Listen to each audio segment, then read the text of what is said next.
episode of Let's Stay Together. I am so excited to have my guest, Lana Parrilla, on the show today. She was on the show last year, and we are going to celebrate her new show, Why Women Kill, all afternoon, well, at least for the next half hour. And we're going to have a total blast. I cannot wait to dive into this conversation. So let me grab my guest right now.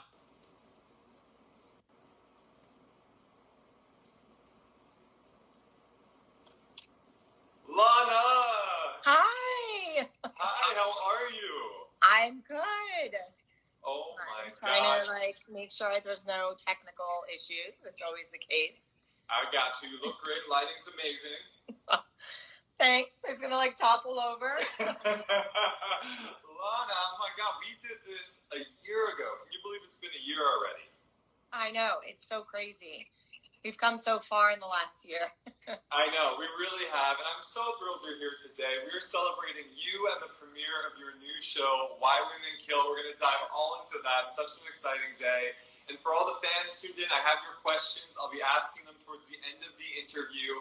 I keep comments off because I get a lot of requests from fans saying they cover your face and all of my guest faces. So they want to see you. So there you go. You have a fresh image of Lana. But man, Lana, the show is out now, streaming, Paramount Plus. I can't wait to watch it. Tell everybody what the show is all about. Oh my gosh! First of all, the show is so much fun. It's set in 1949. It centralizes around one main storyline as opposed to first season, which was in 3 different eras. So this is we're in 1949. It examines it examines beauty and power and how people use that to their advantage. So for example, we'll explore what it means to be beautiful. We'll explore the hidden truths and behind the facade and that people project to the world, and the lengths that people will go to live up to what society deems as ideal. So we were so influenced by society for centuries, right. and we're always trying to live up to this perfect image. But what is really behind that perfect image? And are people that we see as influencers, etc., in a modern day, are those people truly happy? We don't know what goes on behind closed doors. Right. So that's what we explore. And Alma Philcott, played by Allison Tolman, her character is she looks up to mine as Rita Castillo is a goddess to her, and she wants to be her. She wants to be in the garden club. She wants to be accepted by Rita. She wants to be her friend. And Rita's just has no time in the day for her because Alma's character doesn't live up to that ideal. And anyway, you see these 2 women sort of growing in different directions throughout the season, but they're very much intertwined. Wow. Okay, yes. Talk to me a little bit about Miss Rita Castillo. Tell me what she's all about and what have you loved about playing her. Give me the scoop. Rita is a riot. I mean, she is the queen bee. She's completely fabulous and complex and layered. A lot of complexities there. She's the sardonic wife to a very wealthy elderly man whom she's been married to for way too long. There was a deal where she thought that he was going to die early on. And you'll see how they linked up. Her past is very messy, not what you think. And he's still alive 12 years later, and she's like, I'm gonna kill you. And she wants him to die so she can start living her best life. She's been a little bit of a prisoner. And she's also the president of this garden club, and she rules it with an iron fist. And on the side, to keep things more interesting for her, she is having this torrid affair with a very handsome young Matthew Daddario. Well, not him per se, but the character Scooter.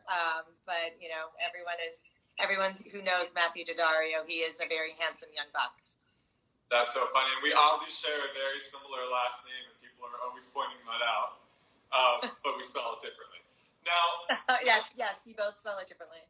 Yes. Now, 1940s, what a fun era. My God. I mean, how much fun did you have exploring this different time, so different from the present? It was so much fun. I mean, I'm so influenced from the actors and the glam of that time. I think every female actress wished that they were in a gown like the ones that Rita Hayworth and Marilyn wore. And we all look forward to that red carpet moment, so we can do that.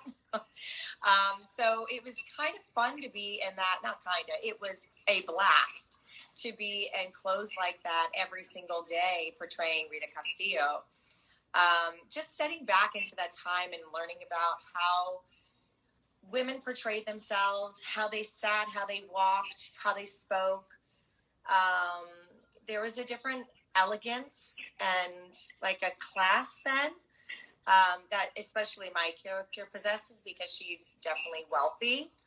So she would have gone to etiquette school and she would have learned how to properly eat and sit and how to fold her hands. So I really played a lot with character, how Rita walked, how she sounded, how she sat, how she held her cups, her glasses. Yeah, there was a lot of influence from that time. I think I watched like 30 movies. I mean, I absorbed so many old films and also just playing like this dark comedy. Like I haven't really been in that world in so long. The only comedy I've done was like Spin City, which was 100 years ago.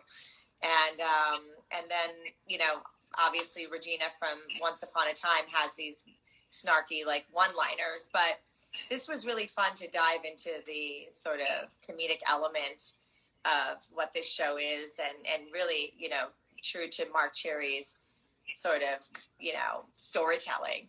So that was really fun and new for me. Oh my God, I can't wait to see it. It's based off the trailer alone, it looks amazing. And like you said, visually, how beautiful the fashion, and I love fashion and so appreciate that. And I'm always the person who says, like, I wish people would still dress up for the theater. Like, you go to Broadway and people are in, like, tank tops. I'm like, no. That's a big no. I love dressing up. I think there's something to be said about it. Like, I love how far we've come to with fashion where we're a little more like relaxed and like we have our denim jeans and our t-shirts and there's something super sexy.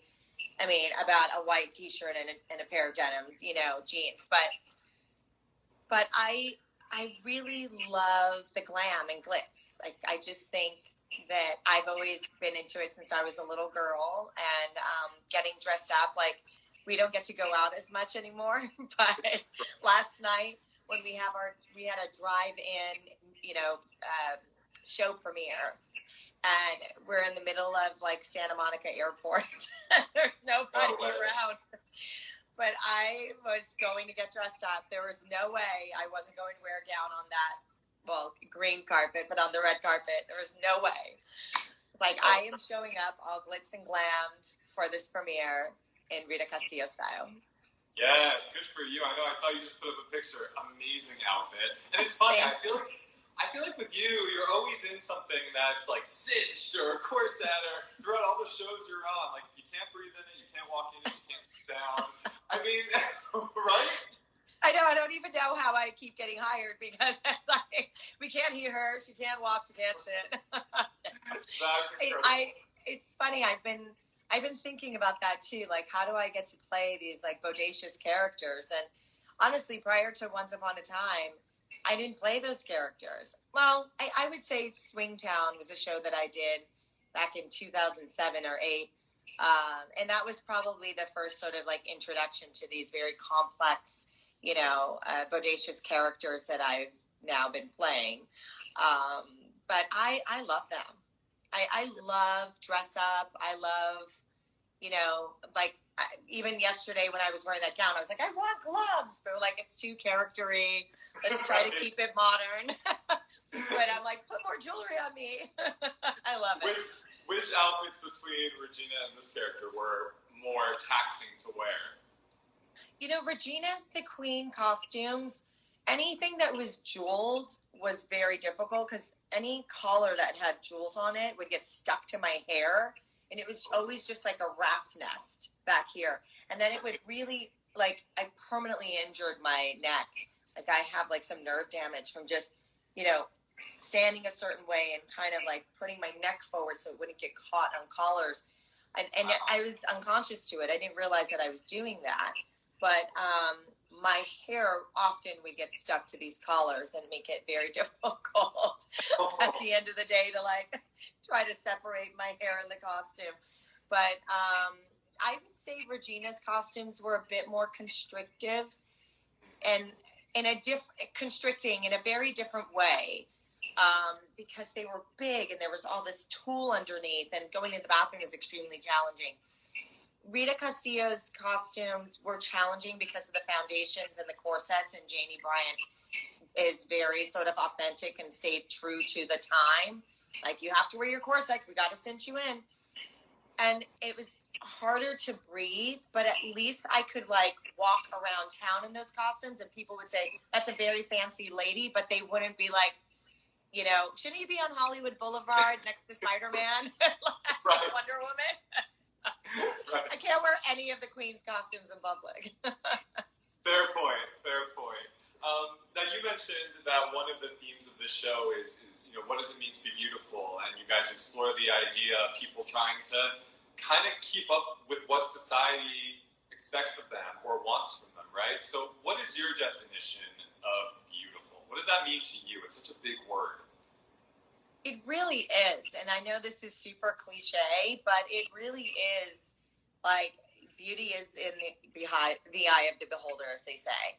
And like, I always say, if you lined up every guy I've ever dated, none of them look the same. There's no like particular type. I've always fallen in love with people for who they are. And so that to me is true beauty, like truly being authentic and truly being who you are and letting your character and personality come through. I mean, if you're an physically attractive person, that's a bonus. But I've always found true beauty to be like who in your heart, like who you are as a person and sort of how you carry yourself and how you treat people. You know, as long as you don't belittle people and think that you're above them, that's like such a turn off to me. I do my best to treat everyone equally. I do my best to be very conscientious. I can't speak this morning. But I do my best to be very conscientious of people and their situations, etc.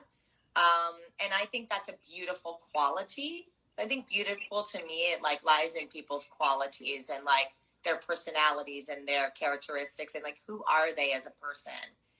Yeah, I couldn't agree more. I love that. And now we have to talk about Mark Cherry for a second too. Now, you know, he's a dear friend of my husband and I. We love him every time he's in LA or we're in New York. Well, no, he's in LA. He's in New York or we're in LA. I don't know where I am. You find each other. Yes, we're always with each other. Love him, and he's such a legend. Like, we forget because we're friends with him, but my God, he's obviously created Desperate Housewives, which people know, and so many other amazing things. So for you, how was getting to work with such a talent like Mark, especially in these weird COVID times? Did you get to see him a lot, or was it all virtual? How was that experience? So all of it was virtual until the end. Wow. He showed up at every rehearsal via FaceTime. But that was for a lot of people. Like it was a very closed, tight set. I got to know Mark over phone calls and video, like Zoom sessions. He's wonderful. I absolutely adored him. I will say I fell in love with him when I actually got to like hug him and meet him and talk to him and like really, really get to connect with him on a human level where I was like, oh my God, we can actually hug. Right. So like, you know, vax at this point, you can like not have to worry. So I just, I felt like he really appreciated being in person as well. And I think it was sort of a very odd thing for him and for a lot of people to experience, like working with the cast for the first time, but never really getting a chance to meet them in person and like touch them. So when we had a small little gathering at his home, it's like a, you know, wrap sort of brunch. And I felt like I really got to see the genius and the man behind the big name, you know, and I just think he is a lovely human being, and I absolutely love working with him. I love this crew. I love like his whole team. It was just fun, and his characters are so deliciously like wicked and complex, and you know, I know Rita Castillo, people said like this is the true like Mark Cherry character, like I sort of represent that to where, you know, when you think of Mark Cherry female characters, Rita Castillo definitely fits that sort of what's the word I'm looking for? That mold, right? Yes, like that mold. Yes, it's profile is what I was looking for. Yes. So she really is like the true Mark Cherry character that people are familiar with seeing, like from Desperate Housewives, etc. Oh my God, the two of you are going to be magic together. I'm so excited to see you guys in action. Now, it's so interesting because you've done a lot of work over the years, kind of based in these different time periods, right? Like once upon a time, you were always in some sort of mystical throwback period, and now this. Do you gravitate towards these era-driven projects that are kind of away from the present, or it's just kind of where work has led you? I think it's partially where work has led me. I've often heard that I have like a classic Hollywood look, where it kind of like, it's like I should have been an actress back in the 40s. I think, you know what I mean? I just have like that look. So I think I fit the period profile, and so when it came to Once Upon a Time, I don't know. I think I didn't think about that. In fact, it was in doing Once Upon a Time that a lot of people started saying you have like that classic Hollywood look. When this came around, I did fit that profile again for him. Like he's like, you have this Rita Hayworth kind of look. You have like this Natalie Wood kind of look, like the, you know, a look from that time. And it's not like I love period pieces, but I also think that I aesthetically fit them. So if there are more out there, yes, please deliver those scripts. I would love to be a part of them. And there's just something really elegant and fun about, like, you know, I don't know. I don't get me wrong. I'm a Brooklyn girl. Like, I grew up in the streets too, so I can be super like edgy and gritty and like throw down. So, you know, this is kind of like a part that I like to play, but I think who I am in nature, I'm a little more like rough around the edges. I mean, I can definitely glam it up and whatever, but I'm a little more like grounded and a little more like, I think a little more relatable. I see you, Brooklyn. I'm Jersey. I get it. Yeah, you know what I mean? Just like a little more. But if I could do more period pieces, yes, I would love to do them. There's something fun about it. Yeah, and you're so great in them. And the fans, they're so looking forward to this show. Now, the fandom, we've got to talk about this for a minute. I saw you do a few videos where the fans found out where your trailer was and sent you the most beautiful chocolates and flowers and stuffed animals, and my God, just showered you with so much love. What was that feeling like when all of these gifts started showing up to your set? I actually started feeling really like embarrassed for something, like, because all the cast members were like, "What's going on here?" I'm like, they came from Once Upon a Time. They're all fans from Once Upon a Time. Like, I felt bad. I was like, oh my God, I wish everyone was getting all this love. It made me feel a little guilty. But on the flip side of that is I felt like overjoyed and just so grateful. And I literally every day was just like, oh my gosh, what now? And they would call and say there's more in the production office. We need to, and they would come down like 3 people with these bins, and it filled up my entire room and shower and closets. So it was very, it was beautiful. You know, when I was on Once Upon a Time, they would send me a lot of flowers and gifts as well, and it was weekly, and it was amazing. And this time, it kind of all happened at once. So it came in like a big chunk over like 4 days. So it was, I had a lot of sweets. I think I put on 7 pounds. All the Brazilian chocolates were coming in. I was like, oh my God. They're like, we know you love this. I'm like, I do, but stop. Right. I'm not going to put in any of these costumes. That's amazing. That was so fun to see. And it's so cool that you were hopping on and thanking people and trying to get through them with such a busy day on set too. I mean, that's why so many of your fans connect with you in such a big way as well, because you put in the time and you make people feel seen, which I think is so awesome. Now, you are, in my opinion, one of the most gifted people in this business. I think you're so talented, and you commit 1,000, 1,000,000% to every single role that you do. So I'm curious, how do you work when you're on a show like this? Do you kind of remove yourself from the real world and become a little introverted, or do you balance real life with character? How does it all work for you? Yeah, it's a really good question, because I think that golden word there is balance. And I think that's a very hard thing for people to figure out. And I only started learning how to balance because I was failing at certain areas of my life because I didn't know how to. And I realized that if you want to have love and work sort of exist in the same world, you have to learn how to balance. And when I was on Once Upon a Time, I was working 16 and a half to 17-hour days, Monday through Friday. It was very hard. I was married. It was very hard to find the balance. And then I had to kind of figure things out, talk to the producers, be like, can you please help me? Give me a one day. I can be with the family. Right.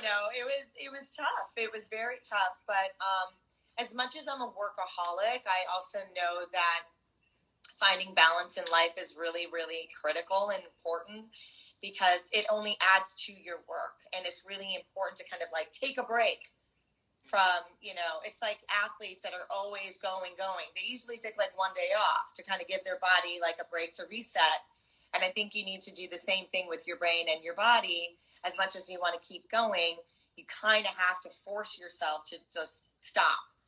And I've found ways to do that. I've absolutely found ways to do that. Now, with that said, when it comes to prep and working really hard, for every character that I play, there's a Bible I create, and I write backstory, history, who is she, where does she come from? There's a whole Bible for Rita Castillo that no one will ever see, but I have 2.5 journals full of backstory and working with Mark and hearing about what he thinks, where did Rita come from, and who is she really, and how did she end up here? I love that stuff. I love character development and building the backstory and it's just really sort of layering the character more and more. There's a lot that goes into this process. It's very time consuming and complex to sort of truncate in an interview. But homework and is my favorite thing to do. I really love it, and I love hearing the words, and I love sort of playing with imagination and creating the world, and that's all part of my process. That's amazing. And you create playlists as well, right, for every character? Yes. So did you make one for Rita as well? Yes, it's called Ritas Rhythm. And and it's kind of fun. It's there's a lot of songs. I was like, where's my phone? You're on it. Wait, it's gonna play something. But it basically it has a lot of songs from the 20s. So what were her childhood songs? Her background, she is Latina. So then I had some songs that influenced her when she was younger, her parents would have listened to. And then in her teens, into her 20s, into her 30s, and kind of taking her up to songs that she's dedicated to Carlo Castillo, who she hates, her husband, and fun, sexy songs that she has with her lover Scooter, and then songs that are just for Lana, that sort of for Lana, I'm not here, for myself, that just stimulate me or inspire me or, kind of trigger something. And I like to have those songs that maybe aren't for the character, but they kind of remind me of her or a time in my life that I could draw from that actually lends itself to this story. So so it varies. There are some modern songs on there, like there's like an Eric Clapton song, Wonderful Tonight, which was I can share this, it's so beautiful, which was my first Love and I song. So it was a song that, like, he's still one of my best friends. We've known each other since we were 10 years old. He's my oldest friend today. So, like, he's still in my life. And we shared this song when we were kids, when we were in love. And what that song did for me is every time I listened to it, it triggered, like, that love, that true love, that puppy love, that innocent love that Rita Castillo once had and doesn't have anymore and still wants in her life. So I would play it for her while it was her, and it would just kind of create this sort of hope, you know, like I am going to find that, because ultimately that's what she wants. She really does want true love. And she's just made some poor decisions along the way, and she is where she is today. But her deep, like, the core of who she is, she wants real love. And so when I play that song, it was like such a little gift for her and me, and it just kind of put me in that headspace where I needed to be for any particular scene where it was appropriate. I love that. I mean, music is powerful, so it's so cool you use that to help develop your character, right? Yeah, for sure. I use it all the time.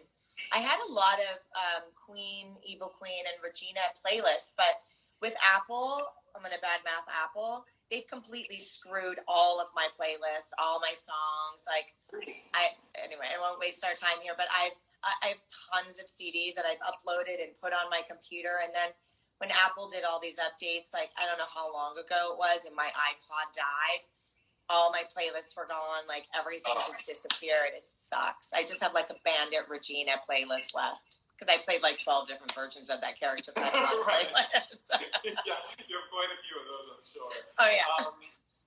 That's awesome. I love hearing stuff like that, because people don't realize how much goes into creating these characters and what helps you get there, right? I think it's such an interesting process. And music, I think everyone can connect to, so super cool. 100%. Now, let me get to a few fan questions. Sure. Do you have about 10 more minutes? Yeah, go for it. Okay, cool. So, number one, these were the most popular questions. Number one, any similarities between Rita and Regina, two powerful women?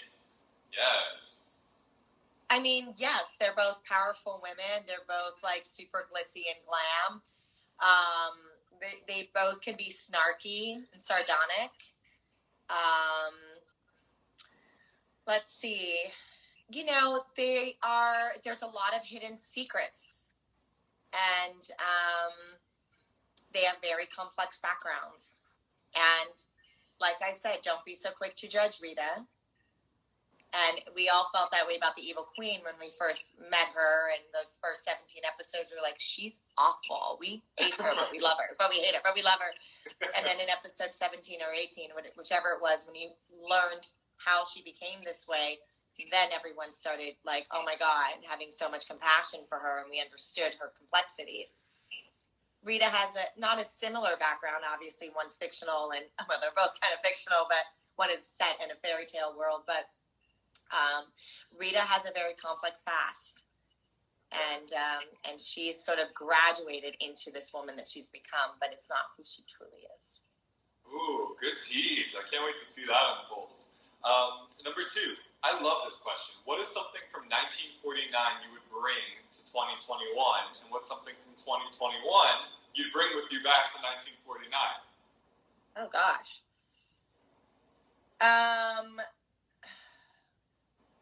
Wow, I would bring Spanx back to 1949. Let's get that one out of the way. Those corsets are like, whoa. What would I bring back? I would bring back the fashion. I like that. Like yeah. The big hats. Oh my God, all of it. Like Spanx under those costumes. That's what I would do. Nice. Because it was like any sort of shaping foundation that's comfortable that you can breathe in. I would bring back to 1949, and I would bring back the fashion, because there's something so beautiful and elegant about that time. It was like this luxurious, like, costumes and like these suits and these dresses and these gowns and the jewels and these head dresses and hats and gloves and these, like, it's just, I think it's one of my favorite eras in fashion. I would like to bring that back. Amazing. I'm for it. I want to see it. I love this question. This is and I got this one a lot. What makes you say yes to a project? I'm sorry, what's the last part of it? What makes you say yes to a project? Oh. If it is career building. Yes. I always focus on, is this career building? Like, have I played anything like this before? Does it show me in a different light? Are they seeing a different side of me? Am I challenged by it? Am I going to have fun? Is this a story I care about? Yeah. Kind of all of those. There's a lot that goes into the yes. And location. I'm like, where am I going to be? And you filmed this show in California, right? Yes. Nice. So that was neat. All right, last fan question. And it's a once question. I had to get this in there for all the fans. Do you still feel close to Regina after all of these years? I think I'll always feel close to Regina. She'll always be a part of me. She will be the one character that I can probably say at this point that will go down in history as being the longest story I've ever told. So just because the formula in TV is changing, and I can't foresee that formula moving forward. So it's, I feel like she'll always be a part of me, but she'll exist in, like, memories, conventions with fans, because I love doing those, and I love seeing the fans, and we'll always have, like, paintings of the Queen and tattoos that I'll sign or something, But, I think that I grew so much as a human being on that show. I mean, it was an entire life cycle. And, I started off one way, and I grew professionally. I grew just personally. That role helped shape me to become the woman I am today, along with everything else I've experienced in my life. So, yes, she will always, forever be with me. And one day, I would like to watch the show as an audience viewer, because I've always watched it as a critic. I'd like to watch it and just really see the impact that she had on the world, because I know from our fandom that it was a huge impact. So I'm curious now that I'm, like, so far removed, because we're no longer up there. It's been 3 years. I'm no longer telling the stories. I'd like to watch it at some point as a viewer. Just, maybe I'll do it with Rebecca Mader. Maybe we'll, like, have a binge and watch, season 3 together. I hope you do that. That seems like it would be a really fun thing to reflect back on. I love it. And not, like you said, not critique it at all. Just enjoy. Just enjoy. Grab some popcorn, some chocolate, and just sit back and binge. I love that. Now, before I let you go, I have a super quick, fun rapid-fire game. Now, These are 3 topics. One of the 2 things I'm going to tell you is from the 1940s. One is not. Full disclosure, I got these all wrong. So let's see how you do, okay? Swing dancing or the twist, which was very popular in the 40s? Oh, I think it was swing. You are correct. It originated in the 20s and stayed popular through the 40s. Yes. Okay, I should have known that. I got that wrong. The twist, I think, was in the 50s. Yep, 50s, 60s. Nailed it. Or 60s, The Slinky or Monopoly, which was the popular toy in the 40s? Oh, I think Slinky. Damn, you're good. Yes. Monopoly Monopoly was 1935, Slinky 1945. And the last one, what was introduced in the 40s? The two-piece bathing suit or the one-piece? Oh, I think I would say the two-piece. Yes. Oh, my God. Oh! 3 for 3, 100%. You nailed it. You definitely put me to shame. Yeah, the one piece was like 1905, 1910 around. Yeah, I figured that was older, but I was like, I had to go back and I saw Marilyn in a two-piece. When I thought about that, I was like, nope, that was in the 40s. Well, clearly you learned a thing or two living in the 40s for the last couple months. I guess I did a lot of homework when I was building this character with Mark Terry. Yes, you did. Somewhere in that Bible of yours are these talking points, I'm sure. Yeah. I read like what was popular then and like in the whole decade and like what happened and learning about the history all over again and learning about world history and American history and how it influenced everyone in the 40s and coming out of the Depression and like, you know, just all of that. Like it was so fun to go back and listen to the music of that time. And, you know, honestly, this is something I can leave with all of you. Like, it's an opportunity, you know, to educate yourself and to go back and like before you watch the show or while you're watching the show, go back and play some music from that era. It's so fun. It really is. I learned a bunch of like, oh God, what's her name? Tucker.